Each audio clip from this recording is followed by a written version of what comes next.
Hello everyone, today we're going to be continuing our little turbo experiment by using turbo to implement a infinite scrolling solution with the Pagy gem. This is going to be doing a little bit of lazy loading. You can see here we're loading 10 posts at a time, I guess, and we're just going to take a look at how to do this real quick. This is not going to be the same type of concept that we had the other day with the little cards that lazy loaded in. I'll have a link to that video in the pinned comment, but this is sort of like a first step that we can take a look at, and then we can look at using the cards to lazy load in a future video.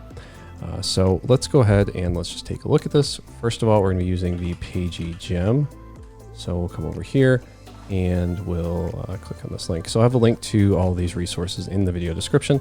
We're going to go ahead and create a new Rails project. We'll say Rails new video. And then we'll cd into the video and we'll run a code dot real quick. So what we're going to do is we're going to add a couple gems. We're going to add the Faker gem and we're going to add the Pagy gem. That's P-A-G-Y. We're adding Faker because we're going to be seeding the database. We're adding Pagy because we're doing infinite scrolling. Kind of makes sense. We need a pagination solution. In terms of seeding the database, we need a scaffold. So let's go ahead and let's do a Rails G scaffold post with a title and a body of type text. That'll work for that. And now we'll come into our seeds folder and in our, or not our seeds folder, our seeds file. And in our seeds file, we're going to just create 100 posts real quick. So we'll just go ahead and add a comment. We can do an end. We're using with index here because we are going to be creating the post with a title of Faker lorem sentence and a word count of 3 and a Faker lorem paragraph sentence count of 3 for the body. But we also want to puts to the console which post we're currently creating. So now if we do a db:/migrate, we can migrate our database, and now we can do a db:/seed. If we run this, we can watch the progress flow through. Just a neat little trick if you ever want to make sure that your seed file is actually working, if it has to do a considerable amount of work. Okay, so that takes care of that. Now that we have our post created, let's go ahead and let's add in Pagy. So right here kind of explains what you need to do. You need to come into the application controller and add in the Pagy backend. You need to come into the helpers and the application helper. Now, this is sort of optional. It really depends on how much of your application is going to be using these tools, right? So if your whole application you reasonably expect will need pagination, you might add it into your application controllers. But like, for example, if the only thing that you're using the pagination for is your posts, you might want to add it to your post controller and your post helper instead. Just a thought.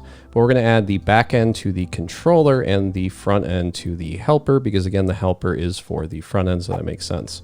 Go ahead and close both of those. Now we're going to come into our post controller because we want to set this up to respond to a turbo format, because we're going to be using turbo for this. We'll go ahead and we'll say respond to do format, and then we want this to respond to both HTML and TurboStream.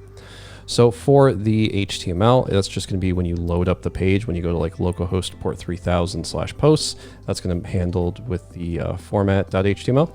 And then when we go to scroll to the bottom, we're going to be using turbo. So for that, we're going to have to format a TurboStream, which means we're going to have to create a TurboStream view. Now, in terms of actually using Pagy, it's pretty simple. Instead of using @posts equals post.all, we're going to be using @Pagy, @posts is equal to. And there's two different options here. One is to just use a Pagy, which is going to be a post.all. And you can order this however you would like. I'm just going to use this post.all. And then you can use a items set to 10, for example, something like that. This is one option. Now I'm led to believe there's a second option, which is a little bit faster, which is if you come into your config and your initializers, you right click, you say pagy.rb, and I have to find my Pagy.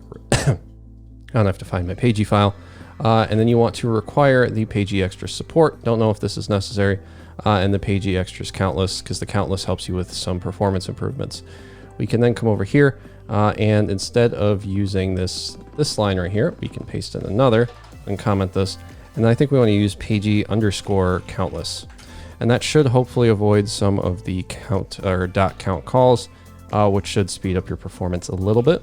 So we're going to use that instead. The rest of the Pagy setup is going to be exactly the same regardless of which solution you use, as far as I'm aware. Next, we can come into our posts and our post index.html.erb file. So this is essentially our home page. What we're going to do is we're going to get rid of this div with an ID of posts, get rid of all of this. Instead, we'll just do a turbo frame tag for the posts, which has a do block. Inside of there, we're going to render at posts. Because we're rendering at posts, we are going to be grabbing all of the posts in here and displaying these inside of this at post render. Because our post controller is using Pagy, it's going to return 10 items into the at posts. So this is going to render 10 posts out of 100.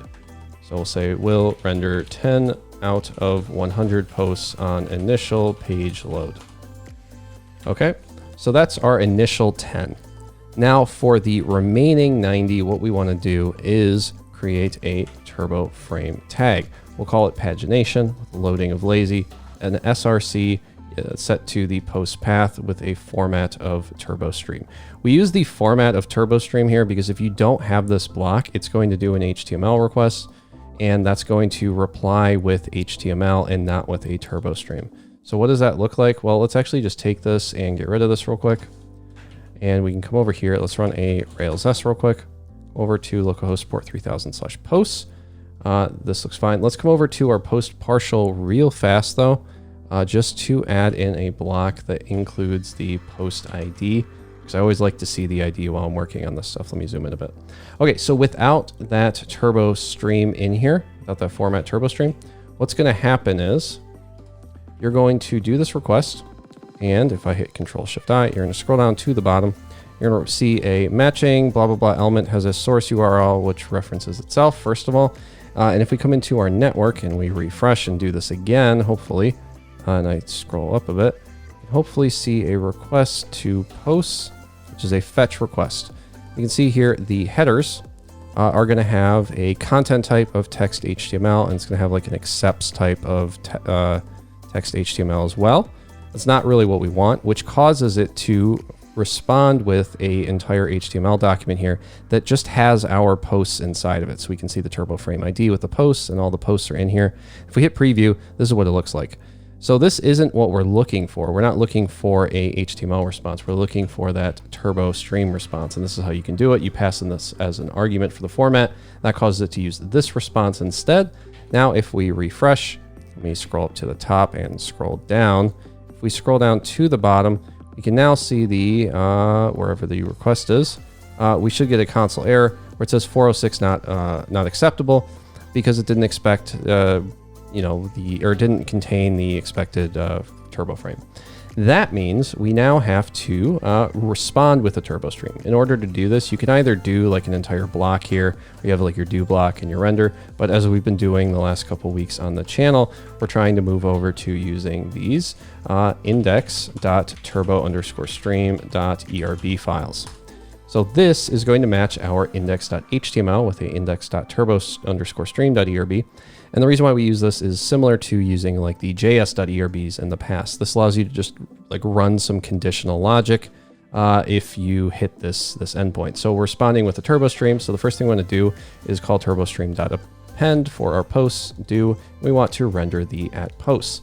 Because of how this is going to work, this is going to have the page argument inside of it, which is going to force it to load the next 10 the next time we get here. So this will load 10 more posts based on whatever the at post contains.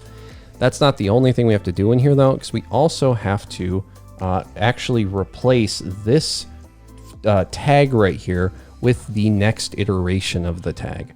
So because this works based on parameters, like if you click on your Pagy link, let me see if I can actually render that. If we do you have to do a double equals for the Pagy, and you have to pass in at posts, I think, something like this. This might be what the format is. If not, we can look at the GitHub repo. It looks like that was incorrect. Undefined method Pagy. So let's come over here and let's see how you actually use this. It's Pagy nav. We use the double equals. Let me refresh. We're actually running into some issues here. What is this supposed to be at Pagy? Okay.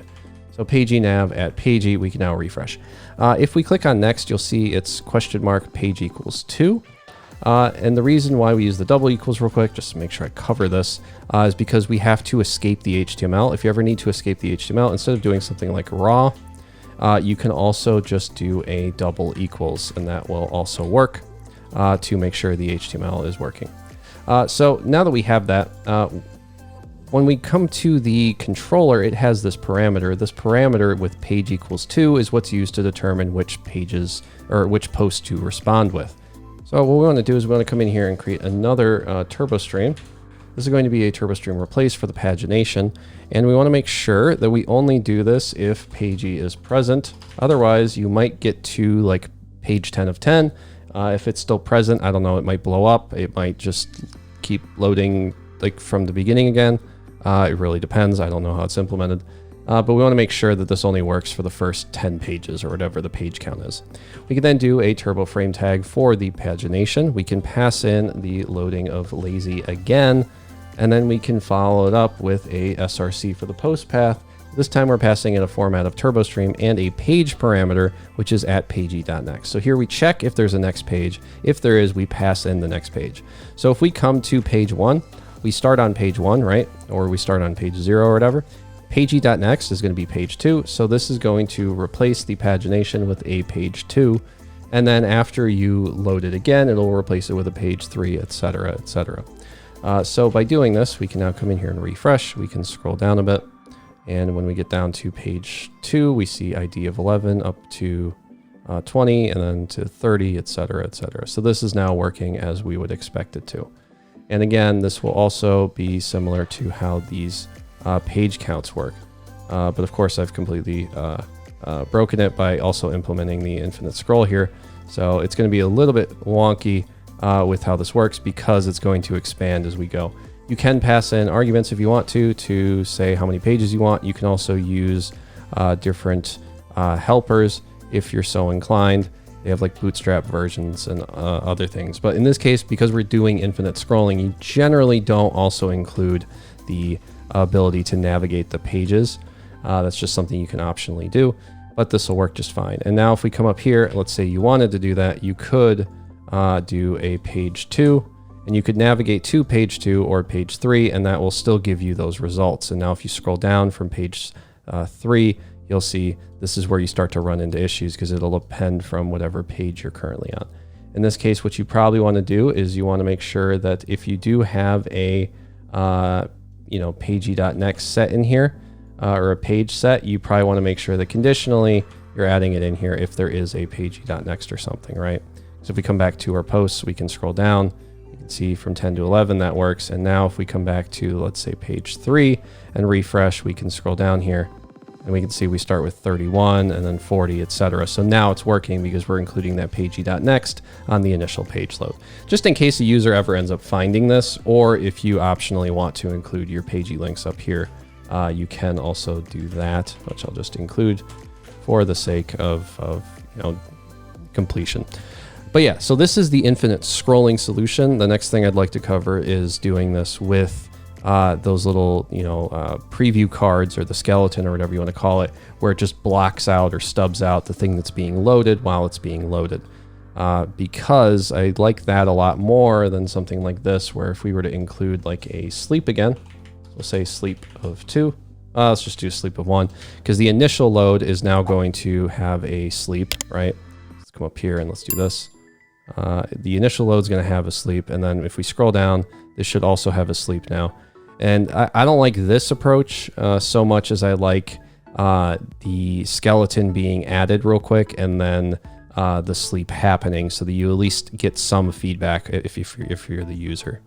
But yeah, that's going to do it for this video. Hopefully this answers the questions, because I've seen so many asking me to cover Pagy lately. I thought I did, but I guess I didn't, maybe.